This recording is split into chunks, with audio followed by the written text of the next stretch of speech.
was funny. With about 100 to go, I was thinking to myself, usually drivers and teams, everybody, we don't really like repaves, and we kind of complain about them because it's hard to pass and all that. But I was thinking about 100 to go. I was like, man, it's had to be really entertaining for everybody to watch because there was a lot of wild stuff happening. It was tricky, especially when you're on the bottom and you didn't have a lot of air. But anyway, our race went pretty good. Our car wasn't bad from the start. They made some great adjustments the first pit stop. And then we were pretty good until I got in the wall. We had to come and fix it, and it actually turned out to be some good fortune because the car was just as good, didn't slow the car down, and we had more fuel than everybody. So that last pit stop, they all had to wait to fill their tanks up, and we got our tank full faster. Plus, we had a really good pit stop, and we were able to pass all them guys, and they put me out front and gave us a chance.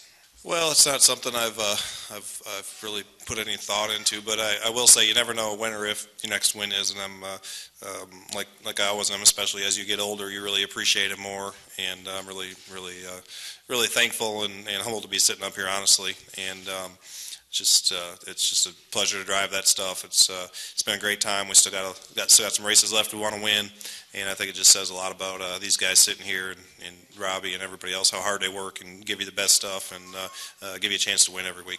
Some of the stuff we dodged was good fortune, not being around it. That one wreck where I guess Kyle spun out.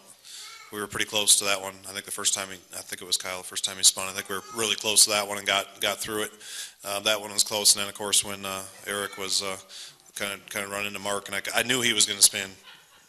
Obviously before he knew he was going to spin, and I saw that thing going around, and that's what gave us the damage, which was still my fault. I got on the fence, but I was trying to watch him, and I was trying to squeeze it up the track a little bit, and I didn't want to let off the gas in case he let off and came back across the track, and I got in Mark's wake a little bit there, and the car moved right, and I pancaked it pretty good. So that was our closest one because we actually got some damage there. But yeah, it was tricky. Early in the race, I learned. Jimmy Johnson helped me. He didn't know he helped me, but he did.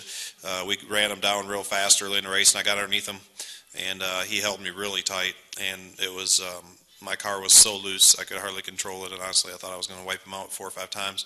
And we ran 10 laps like that, and finally got by me. And I couldn't finish it past, so that taught me a lot about how hard it was going to be to drive underneath cars and where I wanted to be on a restart, which was going to be the outside, and kind of what to expect. It's been up and down. I thought last year we were really strong. I thought in the chase last year we had a shot to win the championship as far as performance, and I feel like I let my guys down and didn't do a good enough job making decisions and on the track or even off the track, whatever. And felt like I felt like I cost us, but our cars were fast enough to win. And this year we started off the season real fast, real consistent. We could run in the top 5 every week, it felt like, and then we just went through a couple months where really we just didn't perform as well, and unfortunately one of those months ran into the chase. I just felt like we were a little off as a group, and then plus we made a few mistakes that we typically never make, and have had some other problems that cost us some finish. So it feels good to get here and have a really fast car, and for everything to happen right and to do everything right and to be able to get the win.